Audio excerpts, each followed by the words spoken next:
আপনি জানেন কি, কিছু মানুষ আছে যারা সবার আগে জান্নাতে যাবে। আপনি কি তাদের মাধ্যমে আছেন? আজকে জানবো কোরআন ও হাদিস অনুযায়ী কারা আগে জান্নাতে প্রবেশ করবে। প্রথমেই জান্নাতে প্রবেশ করবেন নবী ও রাসূলগণ, আর সবার আগে তারা জান্নাতে প্রবেশ করবেন আমাদের প্রিয় নবী হযরত মুহাম্মদ সাল্লাল্লাহু আলাইহি ওয়াসাল্লাম। দ্বিতীয়ত শহীদগণ, যারা আল্লাহর পথে জীবন দিয়েছেন, তারা বিশেষ মর্যাদায় জান্নাতে যাবেন। তৃতীয়ত সৎ ও তাকওয়াবান মানুষ, যারা নামাজ পড়ে গুনাহ থেকে নিজেকে বেঁচে থাকে।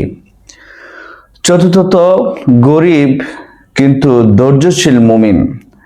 হাদিস শরীফে আসছে তারা ধনীদের আগে জান্নাতে যাবে। সুবহানাল্লাহি ওয়া বিহামদি।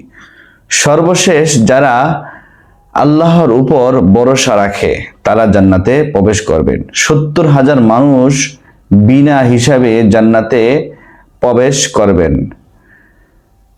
তাই আজ থেকে শুরু করুন নামাজ, তাওবা আর ভালো কাজ। আল্লাহ আমাদের সবাইকে জান্নাত নসিব করুন।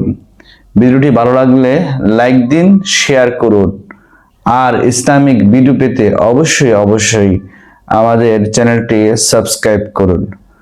প্রিয় দিনী ভাই বোন, অবশ্যই আমাদেরকে জান্নাত অর্জন করতে হলে অবশ্যই আমাদেরকে বেশি নামাজ আদায় করতে হবে, বেশি তাওবা ইস্তেগফার পাঠ করে নিজের গুনাহ মাফের জন্য আল্লাহ তাআলার কাছে ক্ষমা চাইতে হবে।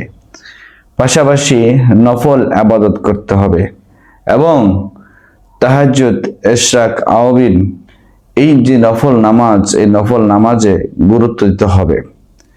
প্রিয় দিনী ভাই বোন, অবশ্যই আমাদেরকে বেশি আল্লাহ তাআলার কাছে ক্ষমা চাইতে হবে। নিজের গুনাহ মাফের জন্য আল্লাহ তাআলার কাছে তাওবা ইস্তেগফার পড়ে ক্ষমা চাইতে হবে। আল্লাহ তাআলার কাছে জান্নাতের যে সুউচ্চ মাকাম জান্নাতুল ফেরদাউস, ওই জান্নাতুল ফেরদাউস সর্ব অবস্থায় আল্লাহ তাআলার কাছে চাইতে হবে। আল্লাহ তাআলা যেন আমাদের সবাইকে জান্নাতুল ফেরদাউসের মালিক করেন। আল্লাহ তাআলা যেন আমাদের সবাইকে জান্নাতি হিসাবে কবুল করেন, সবাইকে জান্নাতুল ফেরদাউসের অংশীদার করেন। এই আশা ব্যক্ত রেখে আজকে এখানে শেষ করছি।